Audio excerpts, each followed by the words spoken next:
Doctor of Cardiovascular Thoracic Surgery, Max Super Specialty Hospital, Mohali, India. Welcome. And his topic of the talk is the role of modified UNIPORTAL VATS in advanced thoracic malignancy. So today I will be talking about an innovative technique that we have devised for doing VATS, video assisted surgeries, in those patients who have very advanced thoracic cancers and where all other modalities have been exhausted, for either diagnosing the patient or for treating the patient. And being a cardiovascular and thoracic surgeon, I have also keen interest in thoracic malignancies, and we have devised a few instruments also to make this technique cost effective. So I'll just give you a brief overview about the video assisted technique. Here you can see on the left hand side is the standard multi-port video assisted technique, in which usually 3 ports are inserted into the chest, and through these ports, one of the port is the camera and other for the instruments, and we do the surgeries. Suppose we have to take out this lesion from the chest. So here you can just seeing on the screen, we can remove the tumor with the help of video assisted surgery. But on the other side you can see that instead of using the 3 ports, we can use 1 port, and through this single port we can insert the instruments as well as the camera, and we can take out the whatever we want to perform the surgery, and then we through the same port small opening we can put the chest tubes also, so that we don't have multiple incisions on the chest if we don't want to be very aggressive in operating the patient. So here you can see the single port has all the instruments, and through these instruments we can go anywhere inside the thorax and we can do the surgery. So now I will show you what modification we have done. This is our team, and instead of using that retractor, we have devised small retractors through a local company, and through these retractors, depending on the size of the incision, that incision can be varying from 1 inch to maybe 1.5 inch, or sometimes even less than an inch. So there is the smallest retractor also, because with the other technique we cannot retract the ribs. We can just retract the skin, and through the intercostal space we have to enter the instruments. But here we can retract the ribs also as much as we want, and so that we have a better vision and we have more mobility of the instruments also inside the chest. So I will now share a few cases. We have done more than 200 surgeries with this technique, and I'll share a few cases. The youngest one was a 12-year-old and the eldest was a 77-year-old. So most of these patients, they had extensive thoracic malignancies, and most of them required a decortication because the entire pleura was having metastatic disease. The lung was totally collapsed, and other surgeries, that one was the extended thymectomy we did with a small incision, where the vessels of the neck and the vessels around the heart, they were also involved, and one of the patient had a rib resection also because of metastasis to the rib.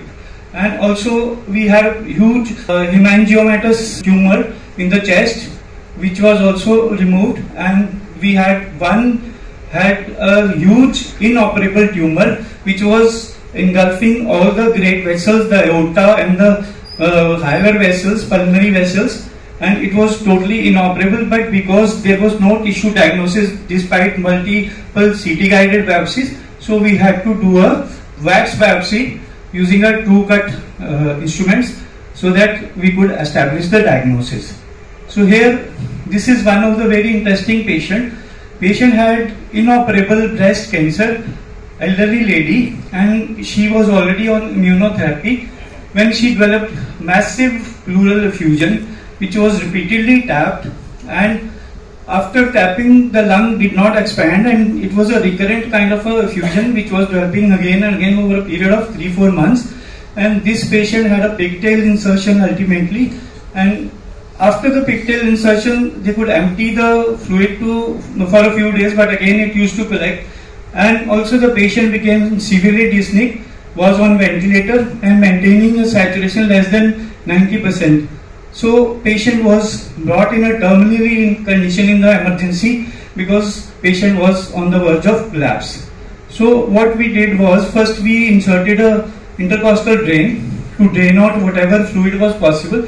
Around 400 ml of serous minus fluid was drained, and after that we did a CT scan. In the CT scan, we saw that the entire right hemithorax was filled with multiloculated collections. The entire lobe was totally collapsed up to the hilum, and then after that there were only small aerated spaces which were present in the some left side of the lung also had few loculated collection, but mainly it was on the right side. So we did this UNIPORTAL technique, and here you can see the lung is totally collapsed on the right side and it's not getting ventilated at all.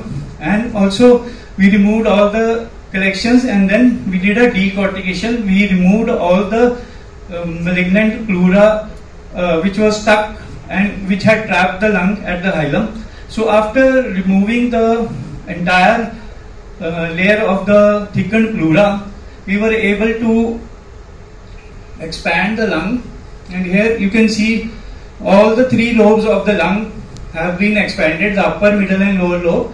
And then we inserted a apical and a basal intercostal drain, and after that the patient had a dramatic improvement.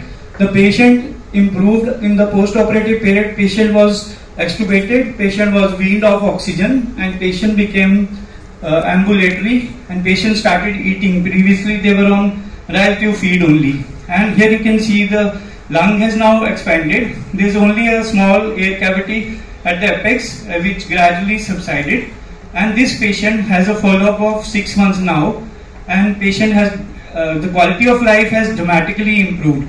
The patient who was given up by the oncologist that she will not live more than few hours, she is alive even after around 6 months.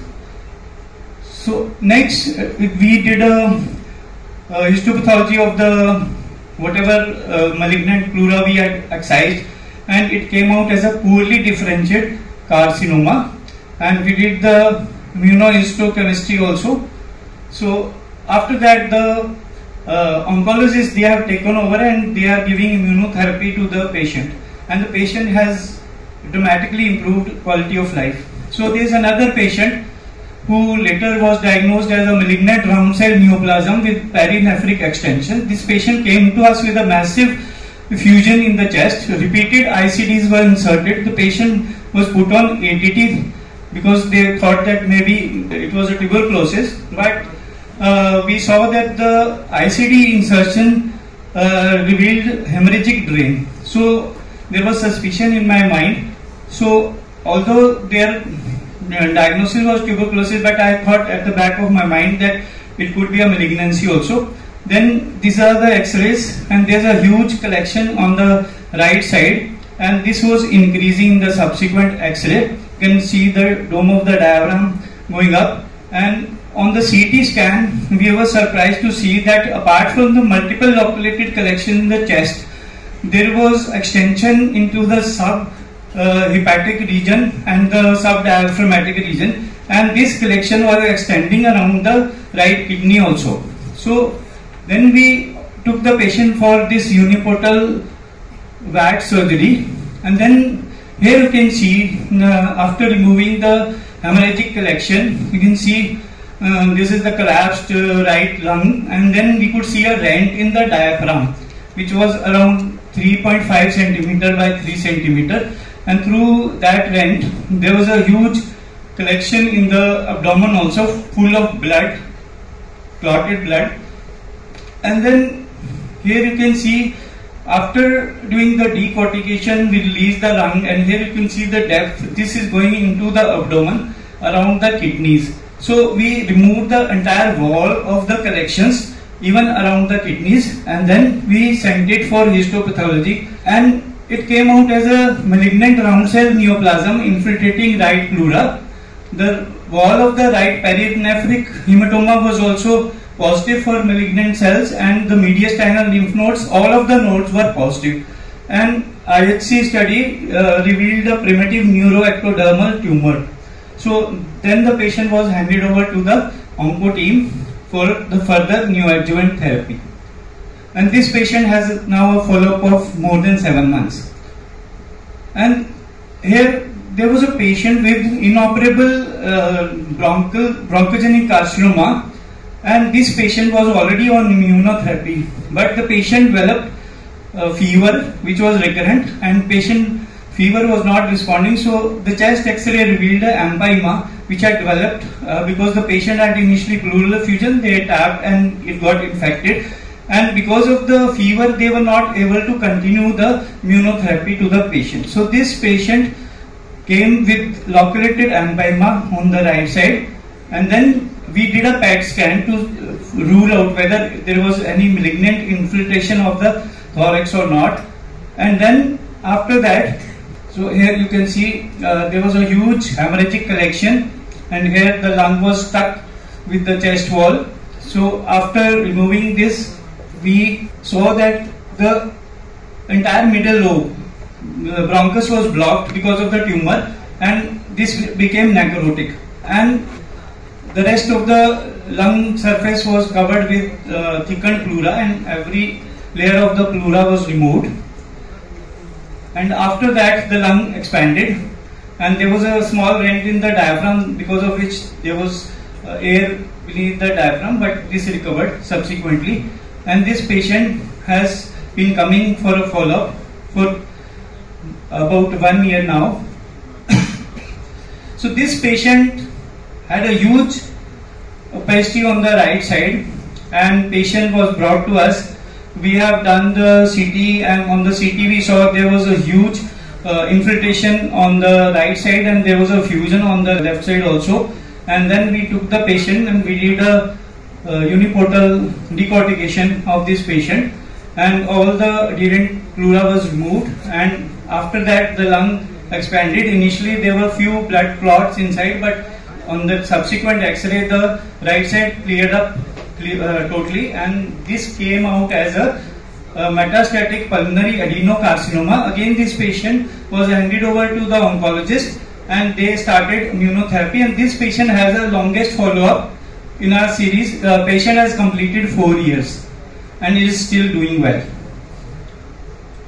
And then this patient had a giant spindle cell sarcoma, huge tumor on the right side. Initially people thought this was a fusion and they put a pigtail, but later on patient was referred to us. So this huge tumor, it was pushing the heart, infiltrating the pericardium, infiltrating the pulmonary vessels, the aorta, and all the bronchus, esophagus, all the main structures were infiltrated. So they before starting chemo and adeno, they thought that maybe we have a diagnosis so that we can start the chemotherapy, but they didn't have a tissue diagnosis. So we did a UNIPORTAL procedure, and we took 2-cut biopsies, and then it revealed sarcomatide carcinoma on IHC, and spindle cell sarcoma was diagnosed on the histopathology.